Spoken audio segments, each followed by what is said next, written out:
Recent டைம்ல பிரியங்கா மோகன் நடிக்கக்கூடிய டிக்டாக் அப்படின்ற படத்தோட ட்ரைலர் நீங்க எல்லாருமே பார்த்திருப்பீங்க அப்படின்னு நினைக்கிறேன்.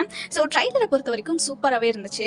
அது மட்டும் இல்லாம நல்ல ஒரு ஹாரர் த்ரில்லர் மூவி அப்படின்னு சொல்லிட்டு நினைக்கிறேன். ஸோ நல்லாவே இருந்துச்சு அப்படின்னு சொல்லிட்டே சொல்லலாம். ட்ரைலர் என்னவோ நல்லா தாங்க இருந்துச்சு. ஆனா அதுல வந்து நம்ம பிரியங்கா மோகனை பார்த்து தான் நம்ம பசங்க எல்லாரும் மனசையே விட்டுட்டாங்க அப்படின்னு சொல்லிட்டே சொல்லலாம். ஏன் அப்படின்னு சொல்லிக்கிட்டீங்க அப்படின்னா, பிரியங்கா மோகன் ஸ்டார்டிங்ல இருந்தே அவங்களுடைய இடத்தை எந்த அளவுக்கு வச்சிருக்காங்க அப்படின்னா, நல்ல ஒரு ஹோம்லி லுக், அது மட்டும் இல்லாம நல்ல ஒரு யதார்த்தமான ஆக்டிங் இந்த மாதிரி எல்லாமே இருந்ததுனால நம்ம பசங்க எல்லாருக்குமே ரொம்பவே பிடிச்சிருந்துச்சு. நல்ல ஒரு சூப்பரான ஹீரோயினாவே வந்துட்டு இருந்தாங்க. பட் இந்த ஒரு மூவில வந்துட்டு பாத்தீங்க அப்படின்னா பயங்கர கிளாமரஸ்டா, அது மட்டும் இல்லாம பயங்கர ரொமான்டிக்கான ஹீரோயினாவே வந்துட்டு நடிச்சிட்டு இருந்தாங்க அப்படின்னு சொல்லிட்டு சொல்லலாம். ஸோ அதனாலேயே நம்ம பிரியங்கா மோகனா இது இந்த அளவுக்கு நடிச்சிருக்காங்க அப்படின்ற அளவுக்கு எல்லாரும் ஃபீல் ஆயிட்டாங்க. ஆக்சுவலா இவங்களுடைய மூவின்னு எடுத்துக்கிட்டீங்க அப்படின்னா சிவகார்த்திகேயன் கூட நடிச்ச டான் மூவி பயங்கரமாவே நல்லா இருந்துச்சு. அதை தாண்டி வந்துட்டு சூர்யா கூட எதற்கும் துணிந்தவன் 60 செகண்ட்ஸ்க்கு மேல ஷார்ட்ஸ் வீடியோ போட முடியாது அப்படின்றதுனால மெயின் வீடியோ லிங்க் கீழே டிஸ்கிரிப்ஷன் கமெண்ட்ல பின் பண்ணி வைக்கிறேன். மறக்காம டைம் இருந்தா செக் பண்ணி பாருங்க.